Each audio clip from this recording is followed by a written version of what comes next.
ನಮಸ್ಕಾರ ವೀಕ್ಷಕರೇ, ಮುಂಜಾನೆಯ ಶುಭಕಾಮನೆಯೊಂದಿಗೆ ತಮ್ಮೆಲ್ಲರಿಗೂ ಕೆಪಿ ನಂಜುಂಡಿರವರ ಲಕ್ಷ್ಮಿ ಗೋಲ್ಡ್ಸ್ ಪ್ಯಾಲೇಸ್ ಅರ್ಪಿಸುವ ಬೃಹತ್ ಬ್ರಹ್ಮಾಂಡ ಕಾರ್ಯಕ್ರಮಕ್ಕೆ ಪ್ರೀತಿಯ ಆತ್ಮೀಯ ಸ್ವಾಗತ ಸುಸ್ವಾಗತ. ಮನಸ್ಸೊಂದು ಹುಚ್ಚೆದ್ದ ಕೋಣ, ಅದಕ್ಕೆ ಹಾಕುನಿ ಕಡಿವಾಣ, ಇಲ್ಲದಿರೆ ಜೀವನದ ಹಾದಿಲಿ ಜಾರುತಿಯ ಜೋಪಾನ ಅಂತ ಹೇಳ್ತಾ ಬನ್ನಿ ಗುರುಜಿಯವರನ್ನ ಕಾರ್ಯಕ್ರಮಕ್ಕೆ ಸ್ವಾಗತಿಸೋಣ. ಶ್ರೀಯುತರು ಶ್ರೀ ಸಂಪೂರ್ಣ ಸನಾತನ ಧರ್ಮ ಸಂರಕ್ಷಣಾ ಸಮಿತಿಯ ಸಂಸ್ಥಾಪಕರು ಹಾಗೂ ಶ್ರೀ ಸಂಪೂರ್ಣ ವರಮಹಾಲಕ್ಷ್ಮಿ ಮಹಾಸಂಸ್ಥಾನದ ವ್ಯವಸ್ಥಾಪಕ ನಿರ್ದೇಶಕರು, ನಮ್ಮೆಲ್ಲರ ಪ್ರೀತಿಯ ಗುರುಗಳು ಶ್ರೀ ನರೇಂದ್ರ ಬಾಬು ಶರ್ಮಾ ಗುರುಜಿಯವರು. ಗುರುಜಿ ನಮಸ್ತೆ.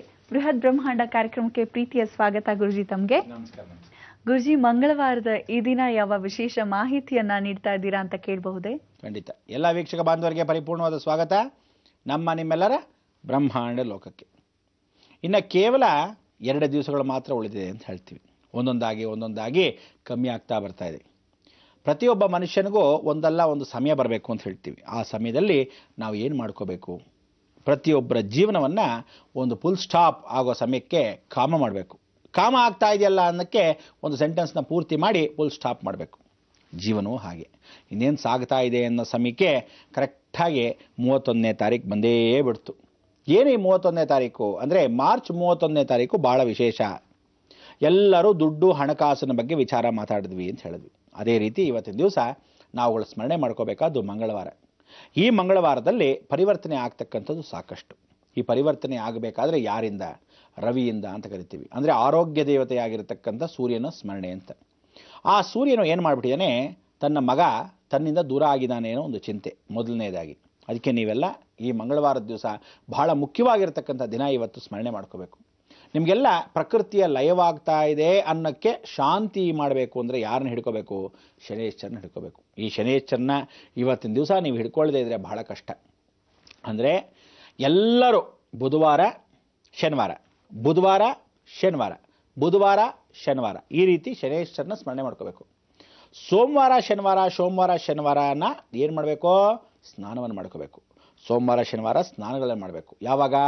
ರಾತ್ರಿಯಲ್ಲಿ ಪರಿಪೂರ್ಣವಾದ ಸ್ನಾನಗಳನ್ನು ಮಾಡಬೇಕು. ಈ ರೀತಿ ಸ್ನಾನ ಮತ್ತು ಬೆಳಗಿನ ಜಾವದಲ್ಲಿ ಸ್ಮರಣೆ ಮಾಡ್ಕೋಬೇಕಾದ್ರೆ ಶನೇಶ್ವರನ ಕತೆ. ಅದಕ್ಕೋಸ್ಕರ ನೀವೇನು ಮಾಡಬೇಕು ಅಂದರೆ ಬುಧವಾರ ಶನಿವಾರ ಶನೇಶ್ವರನ ಕಥೆಯನ್ನು ಒಂದೊಂದು ಗ್ರಾಮದಲ್ಲೂ ವಿಶೇಷವಾಗಿ ಇವತ್ತಿನಿಂದ ಪ್ರಾರಂಭ ಆಗೋಗುತ್ತೆ. ನಾಳೆ ದಿವಸ ಬರ್ತಕ್ಕಂಥ ಮುಹೂರ್ತ ಪ್ರಾರಂಭ ಆಗೋಯ್ತು. ಅದು ಕರೆಕ್ಟಾಗಿ ಒಂದೇ ತಿಂಗಳ ಸಮಯ.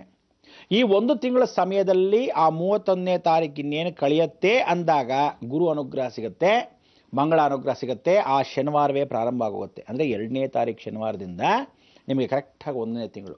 ಈ ಬುಧವಾರ ವಕ್ರವಾಗಿರ್ತಕ್ಕಂಥ ಬುಧ ಆ್ಯಕ್ಟಿವೇಶನ್ ಶುರು ಮಾಡಿಬಿಡ್ತಾನೆ. ಅಂದರೆ ಅರ್ಥ ಇಷ್ಟೇ, ಶನೇಶ್ವರನು ತಂದೆ ತಾಯಿನ ಬಿಟ್ಟು ದೂರ ಹೋದಾಗ ಯಾರ್ಯಾರ ಮನಸ್ಥಿತಿ ಹೇಗಾಯಿತು ಅಂದರೆ ಮನಸ್ಸಿನ ಮೇಲೆ ಪ್ರಭಾವ ಕೊಡ್ತಕ್ಕಂಥ ಶನಿನೂ ಭಯ ಪಡಿಸ್ತಾನೆ, ಅಥವಾ ಊರಿಗೆ ಒಂದು ಭಯಂಕರವಾಗಿರ್ತಕ್ಕಂಥ ಘಟನೆ ನಡೆಸ್ತಾನೆ. ಒಂದೊಂದು ಹಳ್ಳಿ, ಒಂದೊಂದು ತಾಲೂಕು, ಒಂದೊಂದು ಡಿಸ್ಟ್ರಿಕ್ಟ್ಗಳಿಗೆ ಒಂದೊಂದು ತೊಂದರೆ ಕೊಡ್ತಾನೆ. ಅದು ಕರ್ನಾಟಕ ಮಾತ್ರ ಅಲ್ಲ, ಎಲ್ಲ ರಾಜ್ಯದಲ್ಲಿರ್ತಕ್ಕಂಥ ಒಂದೊಂದು ತಾಲೂಕು ಕೊಡ್ತಾನೆ. ಆದರೆ ನಾವು ಕರ್ನಾಟಕದವ್ರಿಗೆ ಒಂದು ವಿಶೇಷವಾಗಿರ್ತಕ್ಕಂಥ ಪರಿಹಾರ ಇದೆ. ಈ ಪರಿಹಾರದಲ್ಲಿ ನೀವೇನು ಮಾಡಬೇಕು ಅಂದರೆ ಊರಿನವರೆಲ್ಲ ಸೇರ್ಕೋಬೇಕು. ಊರಿನವರೆಲ್ಲ ಸೇರ್ಕೊಂಡು ಏನು ಮಾಡಬೇಕು? ಕಥೆಯನ್ನು, ಶನೇಶ್ವರನ ಕಥೆಯನ್ನು ಊರಿಗೋಸ್ಕರ ಓದಿಸ್ಬೇಕು. ಹರಿಕಥೆ ಅಂತ ಹೇಳ್ತೀವಲ್ಲ, ಹಾಗೆ ಆ ಕಥೆಯನ್ನು, ಶನೇಶ್ವರನ ಕಥೆಯನ್ನು ಬುಧವಾರ ಅಥವಾ ಶನಿವಾರ ಅಂದರೆ ಎಷ್ಟು ಒಂದು ತಿಂಗಳಲ್ಲಿ ಸಿಗುತ್ತೆ ಅಂದರೆ ನಾಳೆ ಶನಿವಾರದಿಂದ ಪ್ರಾರಂಭಿಸಿ ಎಷ್ಟು ಶನಿವಾರಗಳು ಬರುತ್ತೋ ಆ ಶನಿವಾರಗಳಲ್ಲಿ ಒಂದು ಸಲ ಒಂದು ಊರಲ್ಲಿ ಕನಿಷ್ಠ ಪಕ್ಷ ಕಥೆಯನ್ನು ಓದಿಸಿರಬೇಕು. ಮೇ 6 ಬಂದ್ಬಿಡುತ್ತೆ. ಆಮೇಲೆ ಏನೂ ಮಾಡೋಕ್ಕಾಗಲ್ಲ ನಿಮ್ಗಳ ಕೈಯಲ್ಲಿ. ಜಗನ್ಮಾತೆ ಭೂಮಿಗೆ ಇಳಿತಾಳೆ. ಜಗನ್ಮಾತೆಯ ತ್ರಿಶೂಲವನ್ನು ಹೀಗೆ ಭೂಮಿಗೆ ಚಾಚಿ ನೋಡ್ತಾಳೆ ಶನೇಶ್ವರ. ಅಂದರೆ ಶುಕ್ರ ಕುಂಭರಾಶಿಯಲ್ಲಿ ಕೂತಿರೋನು ಜಗನ್ಮಾತೆ. ಶುಕ್ರ ತಾನು ಸಾಕ್ಷಾತ್ ಉಚ್ಚಸ್ಥಾನಕ್ಕೆ ತನ್ನ ಮನೆಗೆ ಹೊರಟೋಗ್ತಾನೆ. ಗುರು ಜೊತೆಗೆ ಶುಕ್ರ ಕೂತ್ಕೊಂಡ್ಬಿಡ್ತಾನೆ. ಅಂದ್ರೇನು? ದೇವಗುರು, ಅಸುರಗುರು, ಅಂದರೆ ಎಲ್ಲ ಜಗದ್ಗುರುಗಳೆಲ್ಲರೂ ಜಗನ್ಮಾತೆಗೆ ಹೀಗೆ ನಮಸ್ಕರಿಸ್ತಾರೆ. ನಾವುಗಳು ಕರ್ಮವನ್ನು ಕಳ್ಕೋಬೇಕಾದ್ರೆ ಶನೇಶ್ವರನ ಸ್ಮರಣೆ ಮಾಡ್ಕೋಬೇಕು. ಸೂರ್ಯನ ಸ್ಮರಣೆ ಇವತ್ತು ಮಾಡ್ಕೋಬೇಕು. ನೀವೆಲ್ಲ ನಾಳೆ ಶನಿವಾರದಷ್ಟೊತ್ತಿಗೆ ಪ್ರತಿಯೊಬ್ಬನು ಪ್ರಾರಂಭಿಸ್ಕೊಂಡ್ಬಿಡ್ಬೇಕು. ಇನ್ನು ಕರೆಕ್ಟ್ ತಿಂಗಳ ಜ್ಞಾಪಕ ಇಟ್ಕೊಂಡು ಆ ತಿಂಗಳ ಒಳಗೆ ಎಲ್ಲ ಊರಿನವರು, ಎಲ್ಲ ತಾಲೂಕಿನವರು ನೀವು ಕಥೆಗಳನ್ನು ಹೇಳಕ್ಕೆ ಶುರು ಮಾಡಿಬಿಡಿ. ಇದು ನಿಮಗೆ ಬಹಳ ದೊಡ್ಡ ಪರಿಹಾರ. ಈ ಪರಿಹಾರವನ್ನು ಸುಮ್ಮನೆ ಎಲ್ಲೋ ಕೂತ್ಕೊಂಡು ಯಾವನ್ನೋ ಹರಿಕಥೆ ದಾಸರನ್ನ ಕೂತ್ಕೊಂಡು ಕೇಳ್ಕೊಬೇಡಿ. ಶನಿ ಸ್ಮರಣೆ ಮಾಡ್ಕೊಳ್ಳಿ. ಊರಿಗೆ ಉದ್ಧಾರ ಆಗುತ್ತೆ. ಆ ಊರಿನಲ್ಲಿ ಅವನು ಕೂತ್ಕೊಂಡು ಜೋರಾಗ ಆ ಕತೆ, ಶನಿ ಕಥೆಯನ್ನು ಹೇಳ್ತಾ ಇದ್ರೆ ಊರೂರೇ ಉದ್ಧಾರ ಆಗುತ್ತೆ. ನಮ್ಮ ಕರ್ಮಗಳನ್ನು ಅಟ್ಲೀಸ್ಟ್ ಕಳ್ಕೊಳ್ಳೋ ಯೋಗ್ಯತೆ ನಮ್ಮನ್ನು ಪಡಿತೀವಿ. ಶನೇಶ್ಚರ ಭಯಂಕರವಾಗಿ ಆ ಭೂಮಿಯ ಮುಖಾಂತರವಾಗಿ, ನೀರಿನ ಮುಖಾಂತರವಾಗಿ ಕಾಡ್ತಕ್ಕಂಥ ಒಂದು ಅವಧಿಯನ್ನು ತಪ್ಪಿಸ್ಕೋಬೋದು. ಆದ್ದರಿಂದ ಪ್ರತಿಯೊಬ್ಬರು ನಾವುಗಳ ಶನೇಶ್ಚರನ ಸ್ಮರಣೆ ಮಾಡ್ಕೊಳ್ಳಿ, ಶಾಂತಿಯಿಂದ ವಾತಾವರಣನ ಕಲ್ಪಿಸ್ಕೊಡಿ.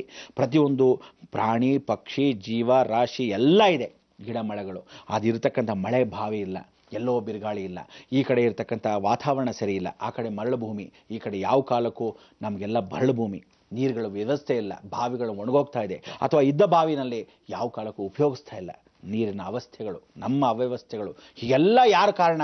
ಹುಟ್ಟುತ್ತಾ ಸಾಯೋವರೆಗೂ ಹುಟ್ಟು ಮತ್ತು ಸಾವಿನ ಇನ್ಚಾರ್ಜ್ ಶನೇಶ್ಚರ.